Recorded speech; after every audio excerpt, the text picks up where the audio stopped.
I pledge allegiance to the flag of the United States of America and to the republic for which it stands, one nation, under God, indivisible, with liberty and justice for all. Okay. First item of business is the approval of the agenda. Go ahead. I would like to move that we remove the building permit under 3C off of the consent agenda. Okay. Do we have a second? I'll second that. Okay, it's been moved and seconded to take item 3C off the consent agenda and put it on item 3 as new business. Any further discussion? I move we approve the agenda with the aforementioned exclusion. Okay. It's been moved and seconded to approve the consent agenda with the amendments made. All those in favor? Aye. All those opposed? Motion carries. Consent agenda approved. And then on to first item of new business, resolution 2025-11.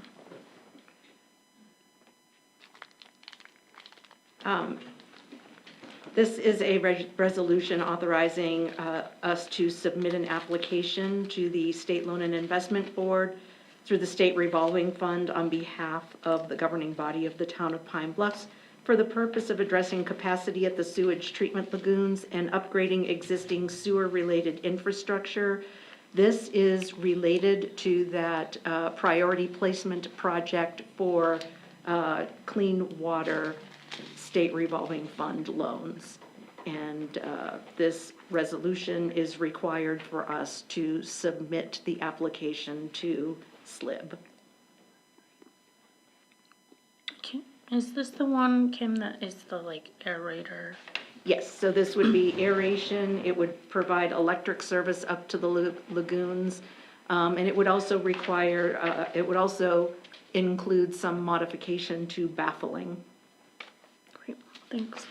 I move that we approve resolution 2025-11 for the authorizing submission of the application. Second. It's been moved and seconded to adopt resolution 2025-11, authorizing the application of a loan with the State Lands and Investments Board. Any discussion? All those in favor? Aye. All those opposed? Motion carries. All right, item 2 under new business is ordinance discussion on chapter 20, which is our zoning ordinance. Does anyone have anywhere they want to start on that? Questions, clarifications, thoughts? We'll be going over this more on the workshop too. We can go over it in the workshop, however, we'd like our next reading, our first reading to be at the August 11th meeting. However, if we think there needs to be a lot more work between now and then. I think that we have a couple of questions for Alex on this one. Alex, under the extraterritorial district, which is known as our airport, there is reference to there's reference to the town being able to take action on people that violate any of the restrictions that are within the zone, the airport, like limitations, height limitations and all that of property surrounding it in the safety zone.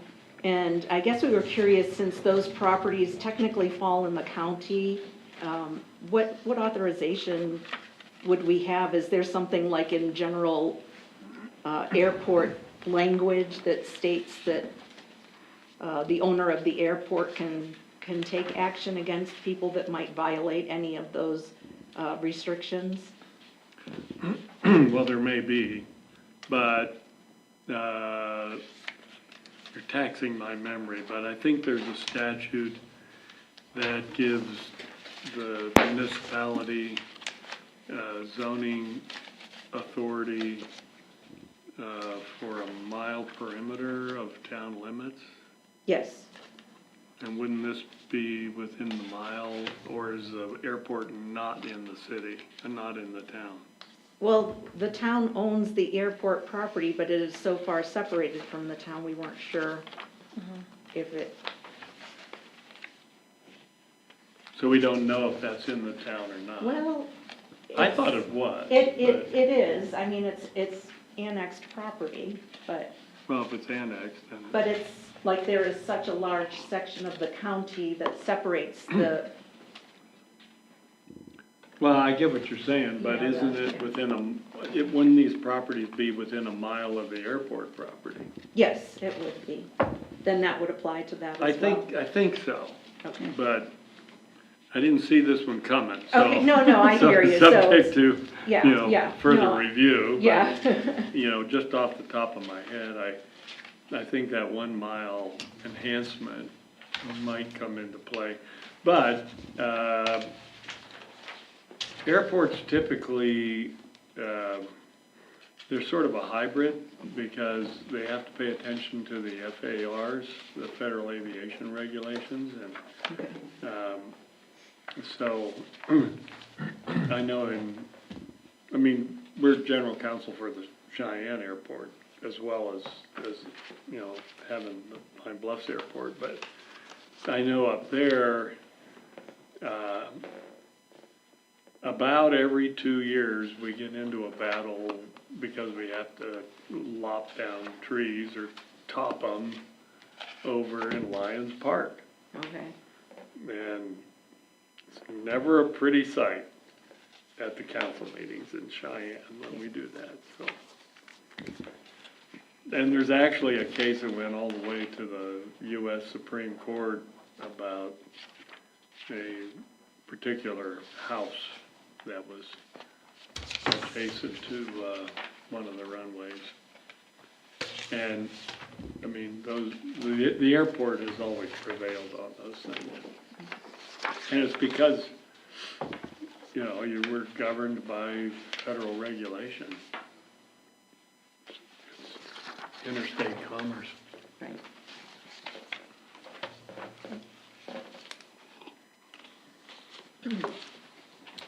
So, in both sections of residential, actually all 3 sections of residential, one of the things that we talk about is accessory dwellings. So specifically, it's another dwelling that is on the same property, similar to like an in-law guest house or even a possible rental unit. While we have made it clear in the past that these units should be connected to the town's water, sewer, and electric system through their own connection to the system, their own meter, I should say. There has been some concern that that might be too restrictive, and so I just wanted to open that up for discussion at this meeting. Again, we currently state that it should be heated and connected to the town's water, sewer, and electric system. And that would mean specifically that it be metered separately from the main residence. Could I get a clarification before we start Yes. discussing it? In the alternative,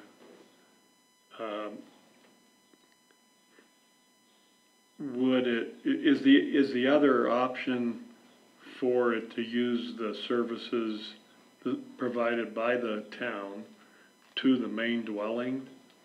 That is correct. We have, I think, 1 or 2 instances where that exists in the town today, but they Yeah. are Okay, decades old, and we're trying to get away from that. Not only does it reduce the water pressure to both dwellings, but it creates a bit of a dilemma when it comes time for utility billing, especially on the water consumption piece of it. It just makes far more sense to have it metered separately. We've had a couple of instances where the tenant was supposed to pay for the water bill and they didn't, and then late notice got sent to the owner, and it was just a bit of a little bit of a confusing mess on our end. So if it is going to be a unit that is going to be potentially used as a rental unit, then it is highly recommended that we have it metered separately. so I guess I didn't come across there, but, so we're not, the either or is not connect to the town or have a well and septic. So no, the well and septic would only that would only apply to areas where we do not provide water and sewer service. And there's only one area, well, there's no area where we don't provide water service, but there is one area where we do not have the homes tied into the town's sewer service. And those homes currently have septic. So that would be an exception to the rule, but in general, if there is town water, town sewer, and town electric to that property, then any accessory dwelling would be required to have its own water, sewer, and electric meter and service.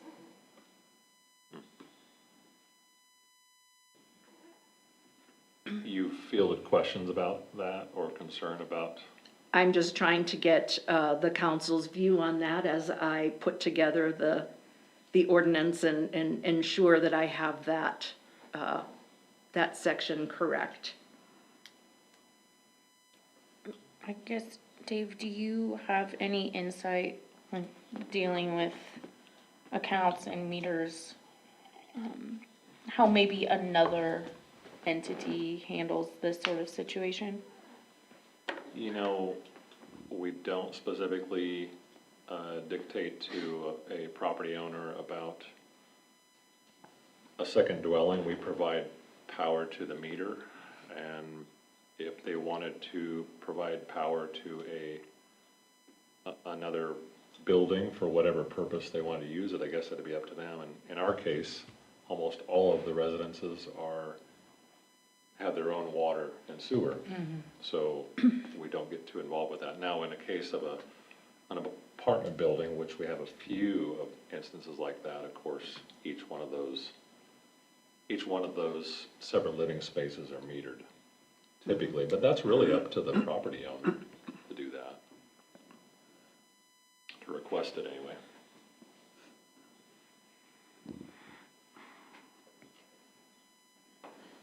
Really? Go for it. At least for my part, because I've heard some of the issues in the past that Kim's talking about. I'd be okay with having it separate if the property owner wanted them separate.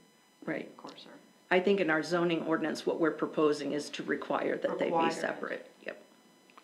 And again, this is for an accessory dwelling, so i.e. a main structure that has another building on their lot that is like a livable, like tiny home or.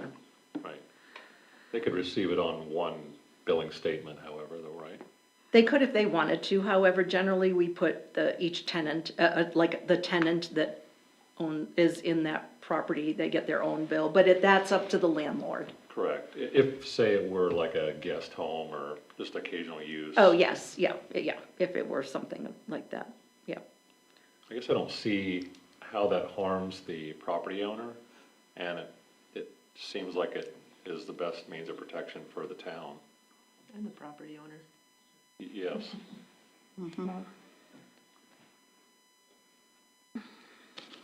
I think it's interesting, like, it's an interesting problem, right? Like, I think we're seeing this trend where that could happen more often. People could be moving their parents into a place on their property. And in those cases, like, I'm not sure I see the problem. However, when you start to collect rent, those things might get kind of tricky.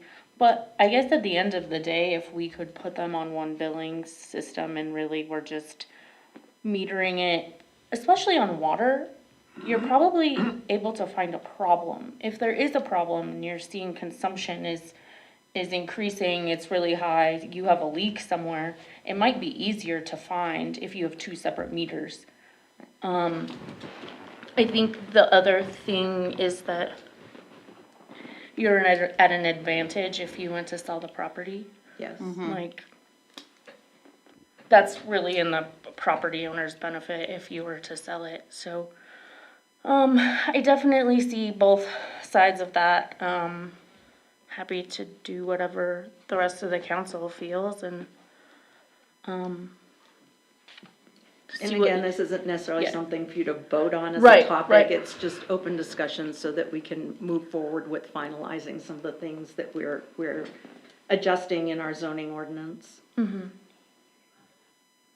On the properties that I've had, so at my shop building, when I built it, sewer wasn't available. And we were of the agreement with the town that as soon as it was available, we would tie into it. And if I were to put another structure on the property out there, it would only make sense to me that you have separate utilities to that structure. So I'm in the favor of saying, yes, if you're gonna put another structure and it's gonna be approved, that it ought to have its own water, sewer, and electric supply to it. Partly in the event of a fire or some emergency, you can have separate disconnects on the different structures. I think that's an advantage. And then on my building in the industrial park again, we needed another electrical service that was a high voltage service, and we have a separate high voltage service, and we receive a separate billing on the 480 than we do on the 240 service. And there's been a number of times where there was an advantage to that, so I'm all in favor of saying that each structure and ought to have separate utilities going to it that are metered and that you have control over to some degree. Okay. Is it open to comment? we're not open for public comment right now, thank you. So anyway, that's my 2 cents worth. And I happen to live in the part of the town where I don't have sewer now. Yep. But if it became available, I think it would be to my advantage to tie into city sewer. Yes. So. I think, is there, can you give us some suggested, verbiage for the first reading, Kim? Is that, it seems like all of us are interested in at least reading what this could look like. Sure. Is there a way you could? If you, in the draft that's in your council pack, if you, just look under, it's actually in the first District A residential, under accessory dwellings, which it's not too far down, it's like 20-301, 2, 3, something like that. Great, Yeah, Thank you. This one version is a little older than the one I just Oh. finished. great. I was working on the printed one, so thank 303. you. Yeah, 303. Yeah, sorry, I should have printed y'all an updated. That's, No, no, we don't need to wait. it's, We just need page numbers on it. Yeah. Sorry about that. okay. Are there any other things in the zoning ordinance that we want to talk about before first reading. I do have one, if no one else has anything. I have a few, but nothing major, probably just clarifications with Ken. Yeah. I think one of the other questions that was brought up that we needed to ask Alex about was, you know, we refer to our building permit process, and if right now we don't have much of an ability, we do a stop work if somebody has not, you know, gone through the building permit process. But what if somebody has gone and constructed an entire, whatever, building, a garage, a shed, whatever it may be, an addition onto their home, and they have not acquired a building permit, they just went ahead and did the work, and poof, over the weekend, we come back on Monday and there's a big metal shop all of a sudden on somebody's property. You know, what options does the town have? I did this in the county. Unknowingly, I thought the builder was pulling the permit, and the builder thought I was pulling the permit. And so I didn't build it, I had it built, but a complete building before, it was completed before it was permitted, and the county just made me prove that it was built to uniform building code, and that it met all the standards of what it should. That's what they did. Okay. And now, if it hadn't been something that they would have approved, they told me, we'll make you tear it down. Right. Like in an instance of if somebody builds something and it is obstructing line of sight, or it is like within a foot of an adjoining building, so it doesn't meet fire code, things of that nature. If it's in violation, I think you need to make them remedy it. Exactly how you do that, I don't know. Okay, so if it violates a current ordinance, then Then you need they'd to either make have it to remove it or Or bring it into compliance bring it in somehow. compliance.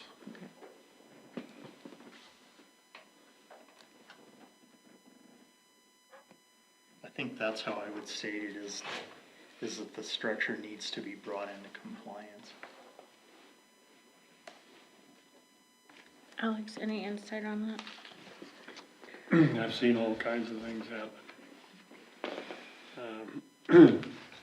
And it kind of depends on the mood of the people who are concerned about it, I think. The county, for a while there, you probably got the right people, but they were, you know, saying, well, tear it down and start from scratch and do it again. Well, they weren't happy with me, I can tell you that. But it's hard to conceive of something like that where it's in compliance. I mean, it's hard to make an argument that that's good government, to make somebody tear it down and redo it when it's in compliance. Now, you know, you can impose a fine up to $750 for not getting the permit. I think I would pay a fine. Did you? I think so, yeah. Yeah. But I think all of these things dealing with land use, Wyoming's, historically been, sort of from the school of thought that, hey, it's my land, I can do what I want. And so I think, some judgment is required on those things, and in the drafting or in the the application of it. I think you just have to, you know, try to be consistent and, you know, reasonable about, you know, about how you go about it. I mean, you're gonna have those situations where, you know, somebody starts at, you know, dusk and says, hey, let's get this up before morning, you know, that kind of thing. But that's rare. I mean, it's usually, maybe somebody didn't know, or, and, you know, then I think it really depends a lot on substance. I mean, if it's in a site triangle, or you have, you know, 17 neighbors that are ticked off about it and that kind of thing, then, you know, it's probably viewed as a little more of a problem, or if it's way big, encroaching on somebody else's property. I mean, I've had several situations where they thought they met the setbacks, but when they surveyed the property line, they found out that was in the wrong place. So how do you judge someone? New person comes in, surveys the property, and finds out, oh, looky there, and the building's already there. You know, what are you going to do about that? Well, I think that, you know, I hate to say case by case, but I just have never seen those kinds of things effectively addressed, you know, in a zoning document. There's just too many of them, and they're all different. So, you know, it depends on the building official and. Sure. And I don't think the building permit piece of it isn't really in our zoning document, but it refers to that, and it was a question that came up, so. Yeah, and, you know, I think some of it is preventative. I mean, I think you have to, in a town like Pine Bluffs, it's not that hard to, you know, to spot things. Yeah. And everybody knows what's going on, so you just remind them, hey, you know, you need to let us check your site plan and make sure everything's copacetic before you get going. You know, a bigger city, you know, that's a lot harder. Yeah. Or the county. I mean, if you're out in the county somewhere, you know, that becomes a problem. I think I'm a fan of meeting it with reason, but.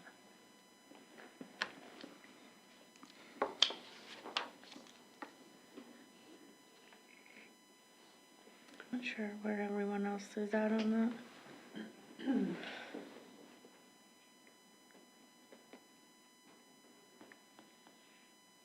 I guess for me, the broader the terms, the better, just because of Alex's. Mm-hmm. It's very situational, and I hate for us to get into a pickle when we could have avoided it. So. I don't know what that looks like in terms Thanks. of wording. You're welcome. Very helpful to me. Yeah, I thought I was, pretty much knew where I stood on that, but you have me questioning that a little bit, Alex. So. I agree. Sorry.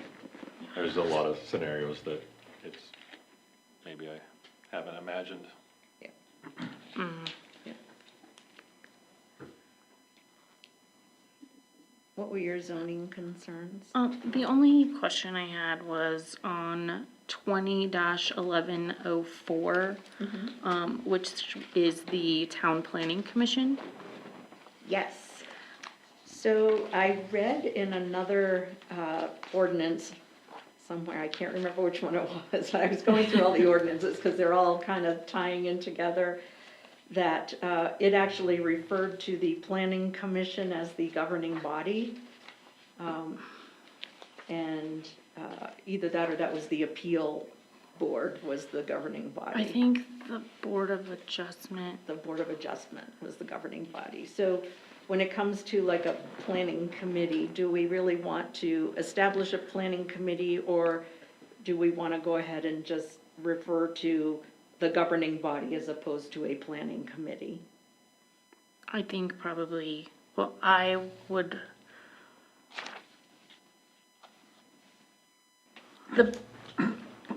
I did ask a former council member who was a part of a council when they used this. They say at the time it was very effective. They had a lot of people asking for variances. So these people were kind of charged with finding out why people wanted a variance, what they were doing, kind of digging in. And it was fairly successful at the time. I think one of the problems that I see with it is finding volunteers.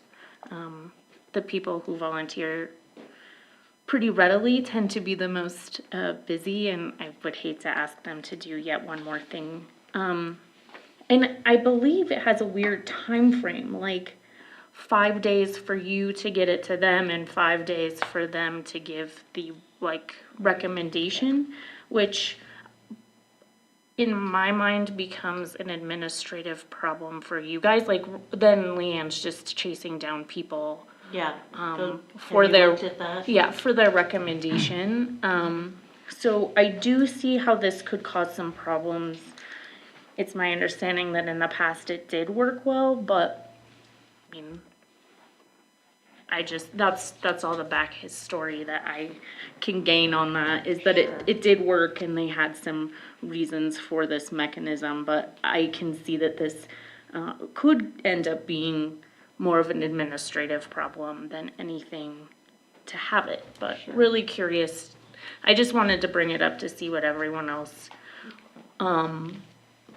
was feeling, where kind of the temperature of the room on that one was, because it was just kind of strange, and it looks like maybe it should, technically, it's on the books, so Sure. do we need to take it off, or? It does add a lot of time to that process for a customer that might be requesting a variance. I know that in some other municipalities, you have to turn it into the variance committee, and the variance committee meets once a month, and they do their review, and that takes another 30 days, and then it goes to the council, and that could be another 30 days, so it you know, I think in our community, it wouldn't take that long, but it does add a lot more time to any customer that's looking to, or any property owner that's looking for a variance.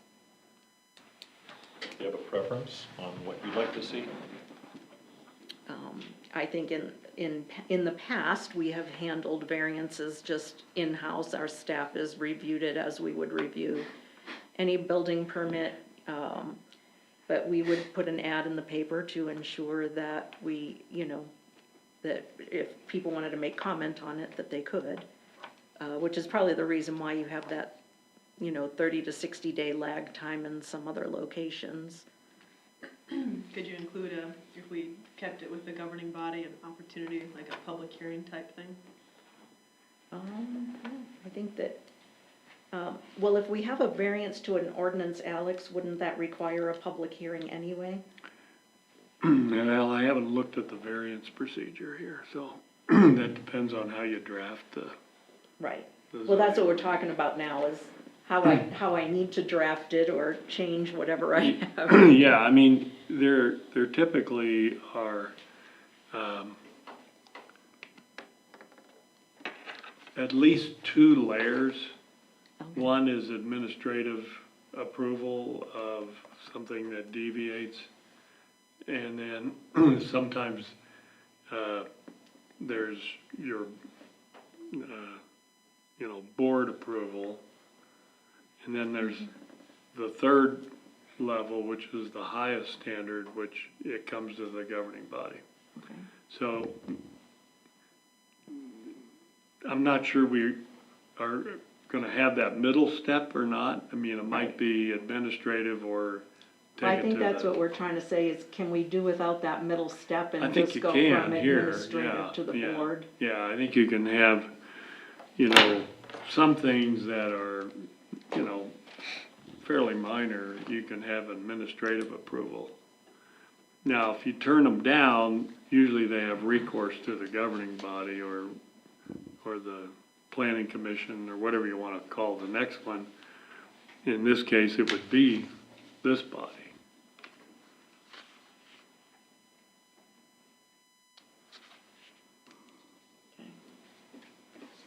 So I guess that's the biggest thing, is I just don't see the need to clog up the works with another committee, or Yeah. something.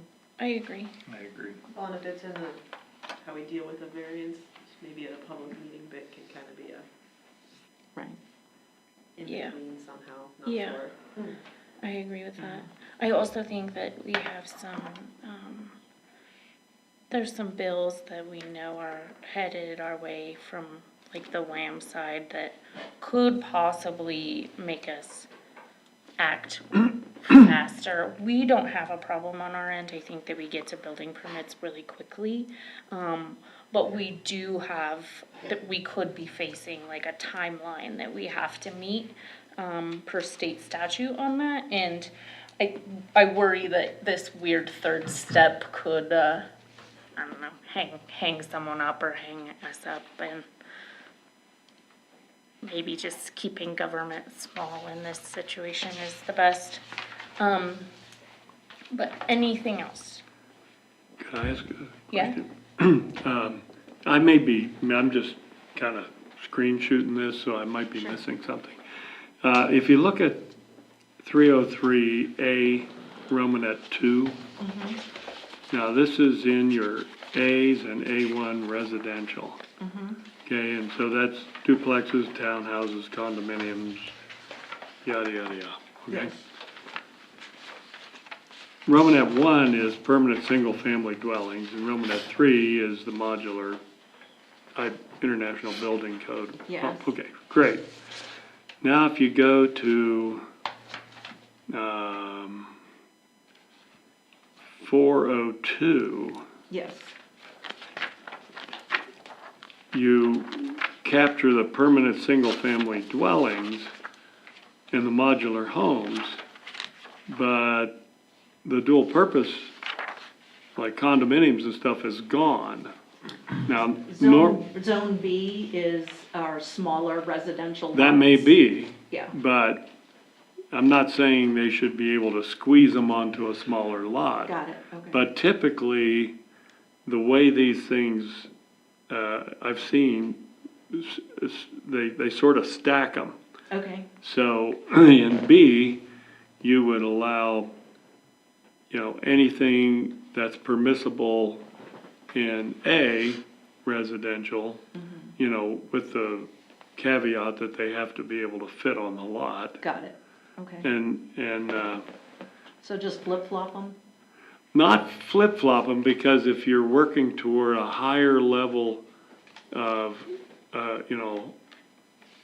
area or part of town, you're looking to protect the residents of that one, you wouldn't want them reaching into the industrial No, I'm section. just saying, so flip-flop B and A? So that A is the lesser permitted and B is, Well, no, I would say A's fine, okay. B's fine, but maybe we just say any use permitted under A.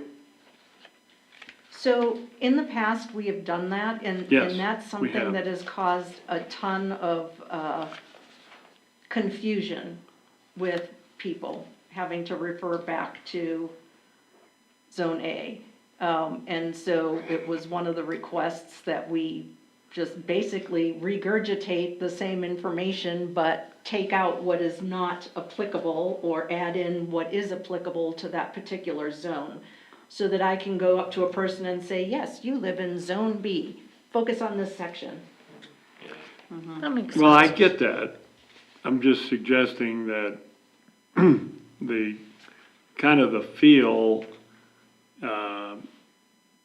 generally is, I mean, if somebody's down here in industrial and they wanna build a house in there, or commercial, and they wanna build a house, more power to them.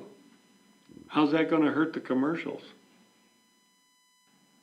It's not gonna have a negative impact on the commercial, on the retail stores and the financial institutions if there's a house down there.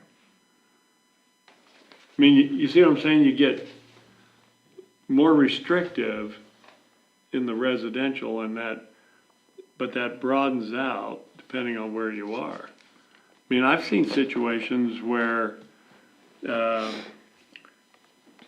fact, I know of one right now where it's a business and they have a commercial property that's quite substantial.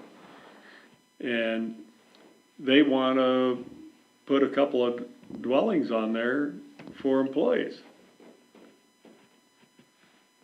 Personally, I don't see any problem with that, if that's what they want to do. But we can't do it the way this is worded. All you can do in commercial is commercial. You know what you do run into with that, though, is it'll be zoned commercial and it'll be a industrial or commercial area. And there won't be any residential in there, and then people will put residences in there. And then they start whining and complaining because there's commercial or industrial stuff happening around their house, or they sell the residence and somebody else buys it. And even though they bought into a house that was sitting in an industrial area, they start whining and complaining that there's all this industrial activity happening around their house, and somehow now it's the fault of the industry that's there. You can't protect people from their own stupidity. No, but You're gonna have that no matter what you do. you know, it's like all the residences that are in the noise area around DIA. Now they're all complaining that the airport was built, 20 miles outside of town. There was no noise at all. So what they do, they build a bunch of houses at the end of the runway, and now everybody at the end of the runway is whining that the airport's loud. Well, they're not winning that argument though. Well, no, but it doesn't mean that. The rule is if you come to the nuisance, you've bought into it. It's just that simple. It's municipal law 101. Okay. And, I guess this is entirely the governing body's decision, but looking down the trail to people that come later, the more opportunity for people to do things that make their life simpler and easier and make it not as restrictive that requires constant enforcement and oversight. I think, sort of less government is better.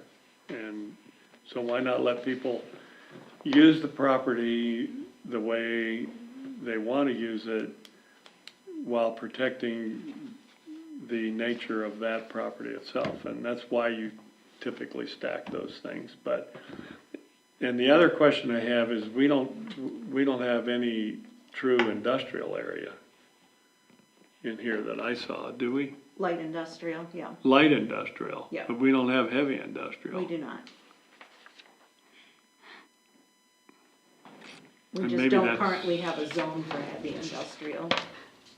Well, if we acquired property somewhere adjacent to the town though, wouldn't it make sense to have the opportunity for that to be? In Cheyenne, it took the form of the LEADS program that developed all those properties east of town, which has been very successful. Sure. We did that back in late 80s, early 90s, and with assistance from Public Service Company of Colorado, believe it or not, and, under the auspices of LEADS. So, that was good planning. It gave that opportunity, but the zoning was already in place. Got it. So do you just put, heavy industrial for future use, or, because it wouldn't be on our map anywhere? No, so there just isn't any. There just isn't, okay. Right, Yeah. but it doesn't hurt to, kind of marry it up so that it makes sense with the rest of it. Sure. And you can, and I think you did, and we have an airport zone in here, I think. Yeah, it's called the extraterritorial, but I'm just gonna change Oh, that name to get rid of the ET zone and call it the airport zone. And then I take it that,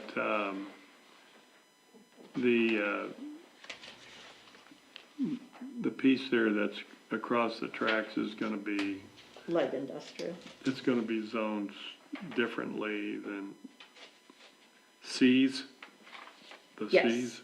And so, and in the past, we had a C and a D, which were both commercial, and Right. I proposed that we just, and I took it out of this version of the draft, because I'm still working on it, but I propose we just make them either C or, like, just one commercial zone, because they really were not, you know, it was just odd, they're really both, they both say the same thing. So to me, there was really no reason to keep both commercial zones. They did refer to this old appendix two that you can see is like typewritten from 1975. And a lot of this stuff just, we're just rewording stuff so that we don't need to refer to these appendices.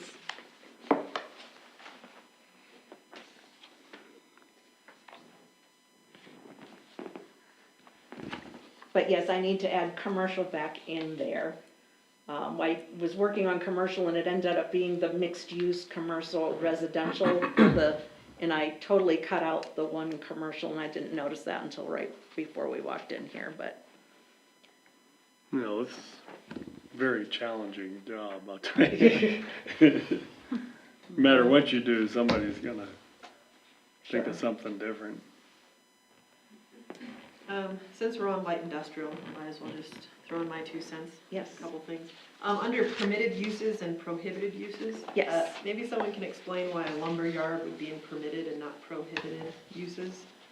I'm just curious, because it seemed, based on the list and the prohibited uses, a lumber yard would fit better under prohibited rather permitted. I'm just Under- curious if there's a, or maybe it's not in the, I'm looking at the one you printed out for us 2 weeks Oh, ago. yeah. I think when I think of a lumber yard, I think of lumber sales, not like the production of lumber. Either one, Is the concern about the retail side? I don't have yeah, it's currently listed as a permitted use. yeah, and that's what I was asking, if that's one you're good with. I think if it was retail, I couldn't tell you how many times I've been at the counter at Napa and someone asks for a 2x4. Like, I think it could be a valuable So do we need to asset. specify retail then, Yeah, rather than like, you know, yeah, I think if there's confusion of like a logging operation manufacturing lumber, then. So like a lumber mill as opposed to a. Yeah, As opposed to a Okay, retail outlet maybe selling I just don't wood. understand the difference, but that was the question that popped up when I saw those. Okay. Yeah, if you took raw logs and manufactured dimensional lumber out of it, that, to me, would maybe fall under the prohibited use. Whereas if you took the dimensional lumber and you sold it to the public, that would be, I what think, we have here is permitted. Okay. yeah. So I'll just change it to say lumberyard dash retail use. Yeah. Or retail only Yeah. or something. More Yeah. clarity there. Okay. And then the other one, so what's the difference then between, well, you permit transportation facilities but prohibit a towing business? I guess I was curious what transportation facilities meant, It's a great or question. would look like. Sorry. I think of a transportation facility as something like the bus yard for the school district, Okay, but it would be kind of confusing without a description in there. perhaps. Yeah. I don't know. Fleet of Ubers, I don't know. Right, because like, I mean, that is a new thing, where people like lease cars to be Uber Yeah. drivers, like, does that Sure. become? You see a towing business as one step away from a salvage yard? I do. sometimes. These are, yes, yes. I actually Well, not read only these that, but look these the were same. prohibited uses that we had discussed when we were working on the The covenant. covenants. Yeah, that's right. Right. I don't know if we want more clarity with the transportation Okay. facilities or, That might be useful. I will put, I will Seems clarify awfully that. vague. okay. And then, I think I had one more thing, but, oh, yeah, this might be an odd question. We talk about landscaping quite a bit. We don't actually define what that means. I know it would be different for each, and I know any sane person would be like, I know what landscaping means. But I can totally see someone being like, I planted 2 bushes, the rest is mud, but that's landscaping. Check. Do we need to like define that? in Are you our talking about list in of- the industrial area? Well, just in general. I think I had started thinking about it when I was under the industrial one. Right. When you list landscaping, and I wondered if we needed that defined back in our list of definitions of what we mean by that based on each different. Can I just put C, photo of JD Manufacturing? Yeah, great. It's a great example of what would be nice. No, I don't think that we can be very Okay. restrictive on that. I know that we did talk about, and I don't know if I got it moved into this draft or not, that, those that are, properties that are along Sweetgrass would need to have that buffer zone in there. So, And I guess I wasn't looking for it to be restrictive, but rather just defined of what we're kind of meaning by got it, that. okay, I can do that. I don't know what that would look like, because that is different based Yeah. on the property. Yeah, like everyone could need something a little different. Right. Yeah, so. Like you were going to, Med pit with a garden gnome in the middle of it, and there you go. You put up a fountain, it's perfect. Yeah. I can tell you, like, under the light industrial district for Prairie View, we did say that they need approval of plans as required, and one of those is a landscaping plan for that lot. Okay, so we'll require. And we wouldn't, I mean, the only place that we would put that is an industrial area. We wouldn't have any landscaping plan requirements for residential lots at all, No, so. it was just something, Yeah. all the terms, it wasn't really defined, so I was curious. So, thinking of Prairie View, where do we cover the topic of animal ownership, like domestic animals? So, under the covenants, when we had that discussion, we had talked about not permitting any, livestock, thank you. But I know that that is a question that has been brought up for some of the larger lots out there. So, you know, I don't know if that's something that you want to revisit and maybe have a certain portion of those larger lots to permit livestock, or none of them, or lots with only X amount of square footage. Currently in zones A1 and B1, we do allow some livestock, but it's only one per, I think it's every 7,500 square feet. And that does not include that 7,500 square feet, you have to take out the house. Right. Or the garage, or the barn, or the whatever, it's basically 7,500 square feet of grazing land per animal.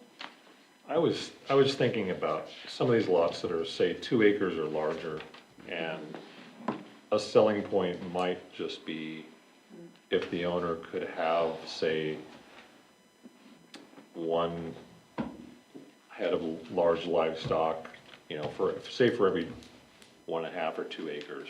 Sure. We did have someone ask that question. What's that? Yeah, We did have someone yeah, we ask that did. question at the. With a limit, you know, maybe a limit of 2. Sure. Like, I was thinking like horse, cow, sheep, goat, maybe a llama, I don't know. Sure. Not necessarily pigs, but that kind of thing. And then maybe loosen up the restriction on small animals like, you know, poultry or ducks or rabbits, that kind of thing. Maybe they could have, I think, is it 5 now? It's, they can have 5 chickens. Chickens, no no roosters. ducks. No roosters. And I think that still would be okay. Maybe you allow them to have 10 total head of small animals. I wonder if it wouldn't be a possible selling point for some of those larger lots if that were permitted. Or maybe the lots on the outer, Sure. The outer rim, So all of the lots on the, north side of Chicory Loop are all over 2 acres.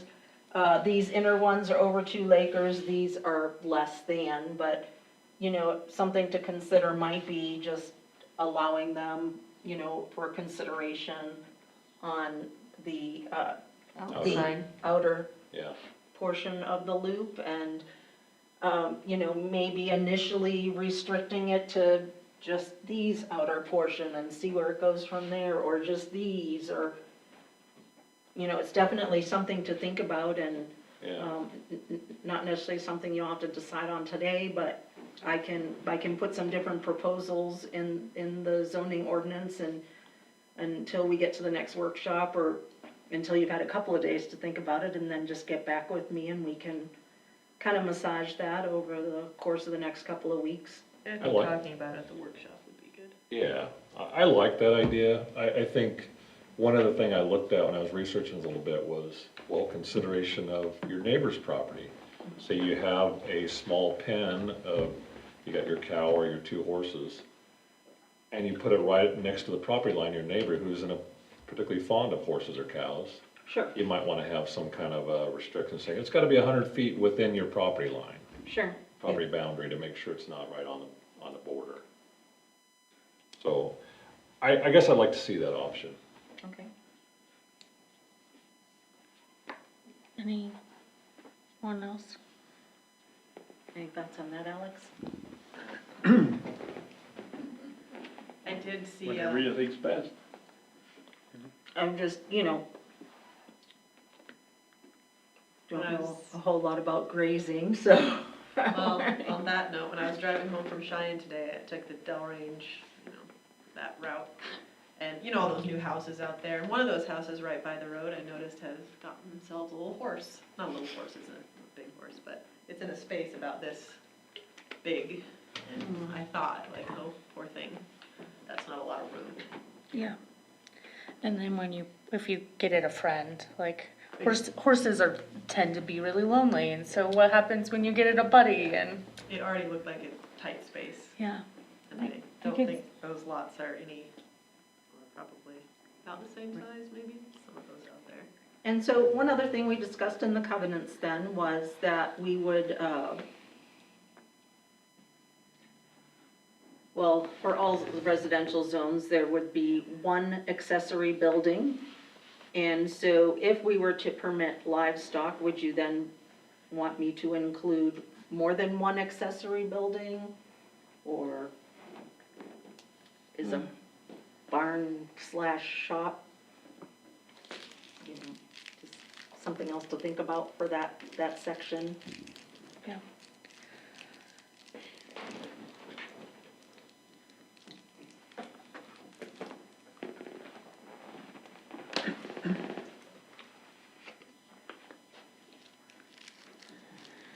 Well, So the barn or shop wouldn't be considered the accessory No, that's building? what I'm saying, would you allow more than 1 accessory building then? Like a shed in addition to the house and the barn? Yeah. Well, I think that's gonna be a common thing. You're gonna have a house and a barn and probably another shed. I think we were cool with I like think a we shed, were okay with that. We Yeah. talked about that one, and it Okay. was, but I think if, like, I don't know, but if you have a shop and then you decide you want some ponies and then you need a barn and like, right, I think that's probably what you were meaning, right? Yeah, like how many How many buildings would be allowed? buildings Yeah. are gonna be on each?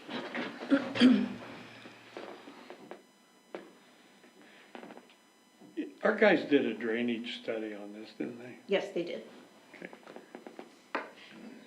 Is there some kind of retention pond? Yes. yeah. In that, on the far east The side, gray that area. gray lot, That that's gray where thing our is- lift station as well as a retention pond will be there. Okay. You could have a trail system there to exercise your horse.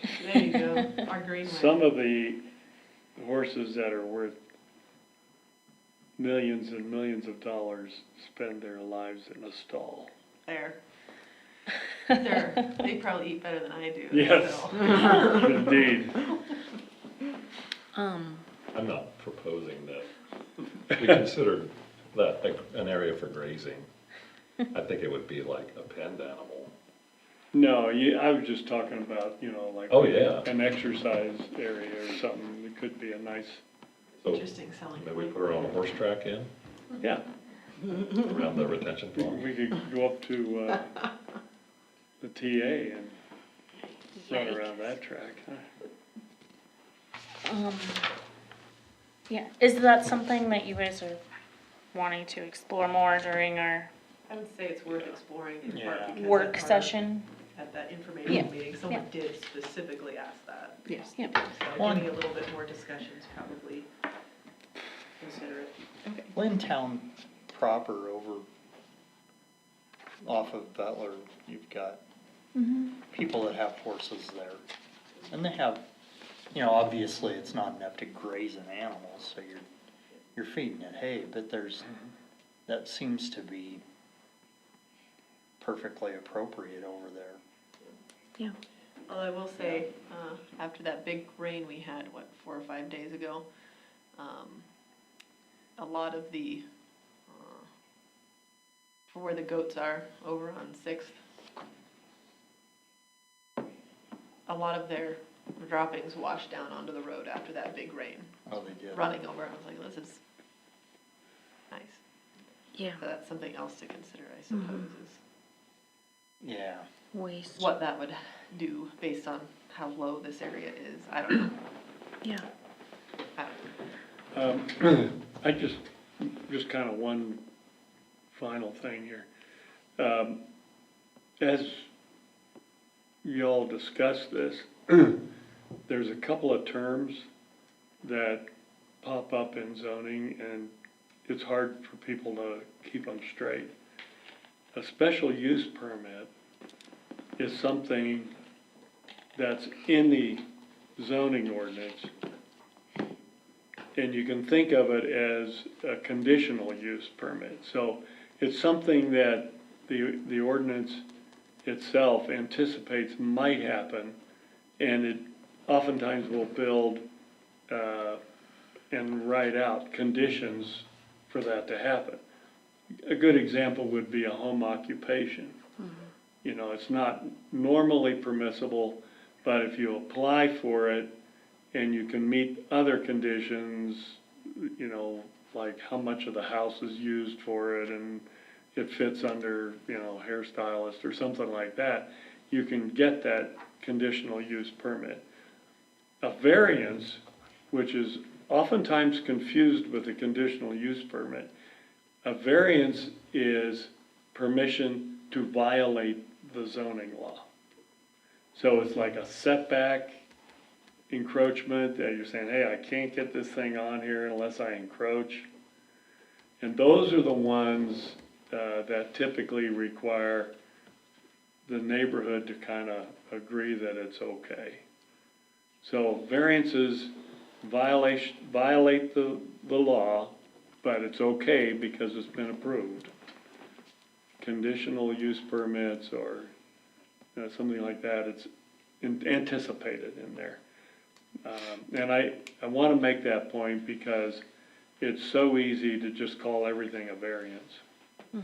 And we have to be careful of that because the law is very distinct on those things. And if it says variance, there could be legal questions that arise. Right. Thank you for clarifying that. Do we have any more discussion on the zoning ordinance? Okay, seeing none, we will move on to item 3, the building permit for East 9th Street. So I think there was just a little bit of concern on the plan, or I guess lack thereof, rather.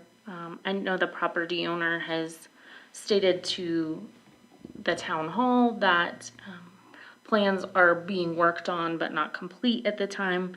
The real focus of applying for the building permit was to get utilities ran onto the property to possibly start doing some landscaping over there. So I just wanted, I think Dennis and I thought maybe pulling that off of the consent agenda just to clarify and maybe to ask Alex, is this something that we can, is this something we can say, like, we're happy to do this, please bring us your plans with elevation once you have them. We're happy to put, we're happy to put utilities on there. No need to pay for a permit until you have those plans for us to see and review. Just kind of curious on, like, what our options were, and I think Dennis had some questions, so.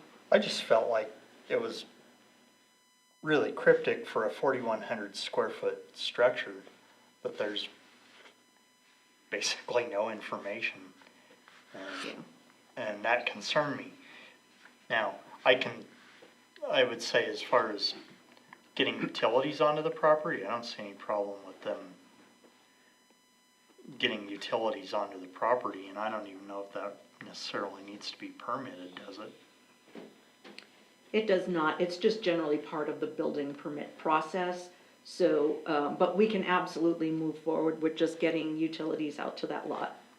Okay, but I don't want to sign off on a building permit on a 4,100 square foot structure that I've got a basic outline of that, there's, just seems like not enough information to me. I'm good with that. We've run into trouble with that in the past. Yeah. And then Alex, some folks in the office, maybe you can answer this more, we were not clear on, so that on the drawing, that line that's to the far right, and it's got 25 feet, that represents the fence line. It's YDOT's fence line. And so, and then on to the right of that fence line is Interstate 80. So I just, I guess I have a question. Would YDOT by chance, and I can call them, but don't know who to call. So would they have any more of an easement beyond their fence line? Or does their fence line kind of mark their total boundary? In other words, do they play the same game that the county plays with their county roads? Where I think the fence line should be it. It should be it, With the okay. state right away, yeah, should be. Unless, there was a goof in the Right. surveying. Would we just call their regional engineering office, Yeah. like Ralph?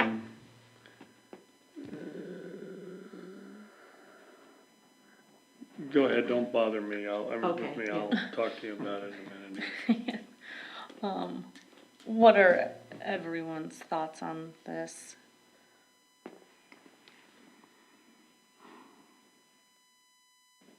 I mean, I appreciate the application.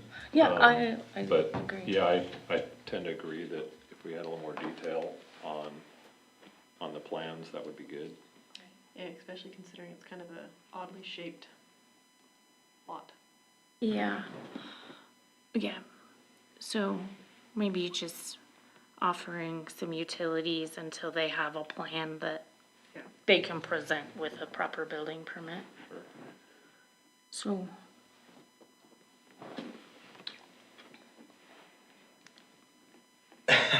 So, I'll hear some sort of action.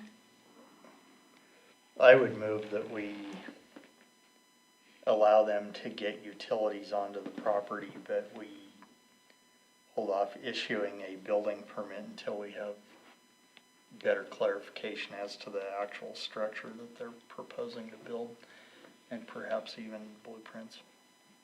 Good. Okay, it's been moved and seconded to, offer utilities to the property at East 9th Street. and hold off on any building permit until a time when plans can be presented. All those any discussion? Seeing none, all those in favor? Aye. All those opposed? Motion carries. We're on to visitor comments. Do we have any visitors who would like to comment at this time? I'm here for 3B, building permit for 704 Elm Street. All right, well, you can, if you have something you would like to address us with, you're welcome to come to the podium, but we did approve your building permit. Well, that was very nice of you. This is my first meeting, but I would like to say a few things. Yeah, sure. Since I took time to come. Yep, absolutely. Join us at the podium, please. It's been a very nice meeting. I liked everything. There is a difference in the permitting, do I understand, between new construction, which is what you've been talking about, I think, while I've been here the entire time, and mine is a stabilization and a remodeling of a 1912 building that was probably done the same time the house. And they will now match the roof line. One's crazy, one's really steep and shallow, and now the building that I'm remodeling and asked for the permit for will have the same roof line. They will look like they belong together. So I appreciate that a lot. When you were talking about, and I did not make a request for water and sewer after talking to the office here, for one thing, do you know that it's a $7,000 cost? I thought that was very steep. And that's just to get to from the road where the water is and where the sewer is, and I'm on a corner. So it's just to get to that corner is $7,000.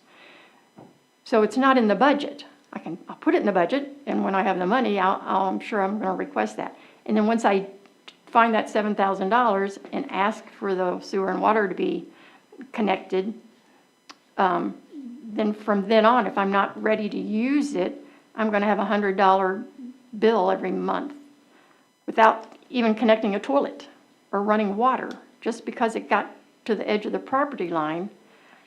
It's from what I understand. I don't believe I'm sorry. gonna have I think that quote is a little bit high. I Well, believe one was so as one was 4,000, one was a tap for water, and then for the sewer. Oh. And I understand that sewer part. I mean, you gotta dig up the road, you gotta put down the asphalt. Sure. And I think what the office is telling you is that the quote for like your demand charge is what you're talking about, the $100 a well, month. it was Your- the 7,000 one.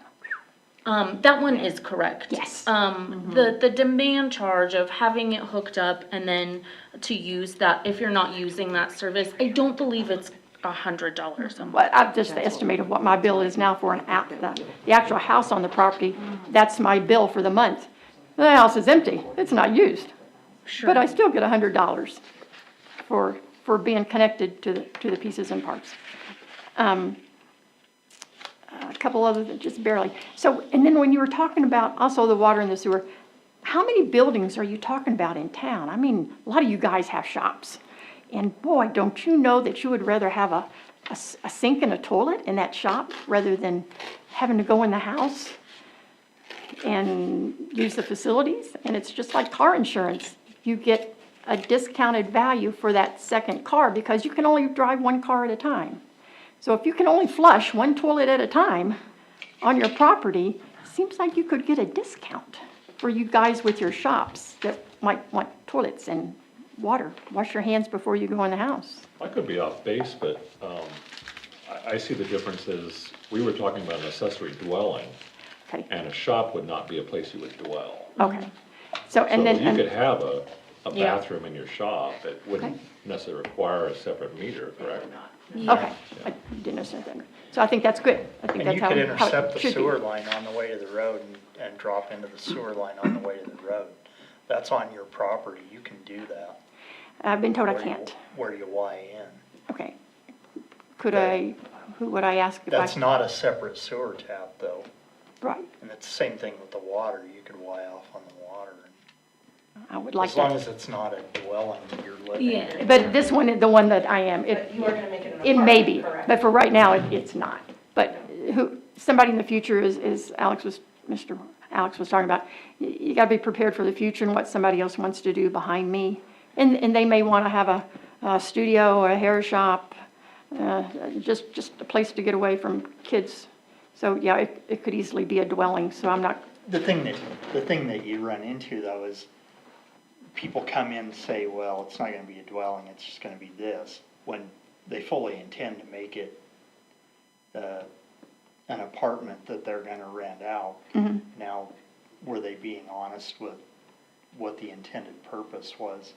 You're better off to just insulate yourself from that and say, well, if it's gonna be a livable structure, then it has to have its own utility taps on it. and protect the value of your property, you would want it to be the best you could produce. Yeah, for sure. Yeah, so you guys talking about that was really, made me feel pretty good about how you're looking at the town.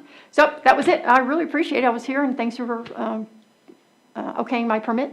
Yeah. Do I get a copy and do I post it? That's what I might have had to do previously on the house. Town Hall will take care of that as soon as the minutes are, as soon as we wrap up tomorrow Tomorrow's morning. fine. They'll have a permit number Okay. for you, so you can stop in tomorrow. Okay, thank you all very much. Thank you. Thank you.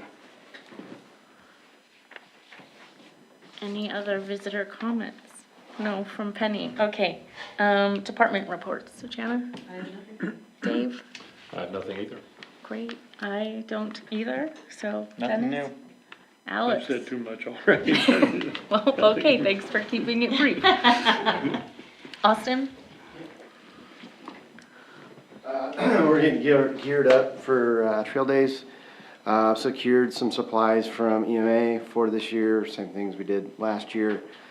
We will be doing a kind of a last hurrah reminder of everyone on Main Street.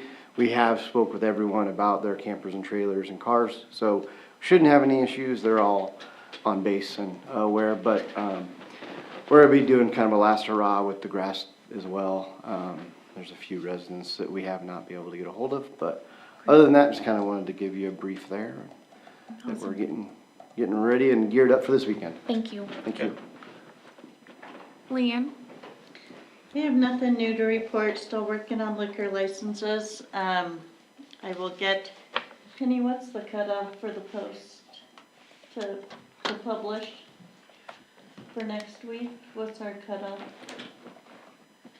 Normally it's like Monday at 5, but if you call me and tell me you're sending me something, then you've got till about 9:30, 10 o'clock Tuesday morning. Okay, I might wait till the week after, but we'll publish those in the paper. We gotta do 2 publishings, and then we'll have a public hearing, so we should be set for that toward the end of August.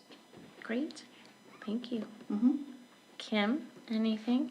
Just working on ordinances. Okay. Well, thank you. This has been a lot, so I think we just gave you a lot more to work on. Well, and just a reminder that, you know, as you get comments for the other 2 ordinances I provided to you for stormwater and sewer, to, you know, please let me know and, or send me your comments. Otherwise, we'll work on that at the next workshop. Right. Well, then on to that, our next meeting, we have a workshop on August 11th at 4:30.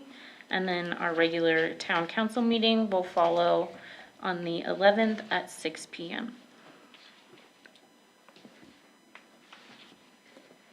Move to adjourn? Second. Moved and seconded to adjourn. All those in favor?